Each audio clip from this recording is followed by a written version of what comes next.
రైతు సోదరులకు నమస్కారం. వాతావరణ పరిస్థితులు అనుకూలంగా లేని సమయంలో పూత సరిగ్గా రాదు, పిందె సరిగ్గా రాదు, దిగుబడి కూడా కరెక్ట్గా రాదు. ఇటువంటి సమయంలో మొక్కలు ఏమవుతాయంటే ఈ వర్షాలు ఎక్కువగా పడినప్పుడు కొన్నిసార్లు అనుకూలంగా లేని సమయంలో మొక్కలు చలనం లేకుండా ఉండిపోతాయి, నిస్తేజంగా ఉండిపోతాయి.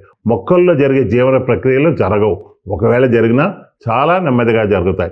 అటువంటి సమయంలో ఈ జీవన ప్రక్రియలన్నీ సక్రమంగా జరగడానికి సినర్జీ క్రాప్ ప్రొటెక్షన్స్ వారిది ఆల్జైమ్ ఎకరానికి 250 నుండి 300 మిల్లీలీటర్లు కానీ వాడినట్లయితే ఇది మొక్కల్లో జరిగే జీవన ప్రక్రియలని వేగవంతం చేసి మొక్కల్ని ఆరోగ్యవంతంగా ఉంచి దిగుబడి ఎక్కువగా ఇవ్వడానికి ఉపయోగపడుతుంది. ముఖ్యంగా ఆల్జైమ్ 250 నుంచి 300 మిల్లీలీటర్లు 3 కీలకమైన దశల్లో వాడుకోవాలి. మొక్కకి కీలకమైన దశలు శాఖీయ దశ, పూత దశ మరియు పిందె దశ. సో శాఖీయ దశలో ఆల్జైమ్ వాడినట్లయితే విపరీతంగా కొమ్మలు రెమ్మలు రావడం, శాఖీయ అభివృద్ధి జరిగి మొక్క అభివృద్ధి చెందుతుంది.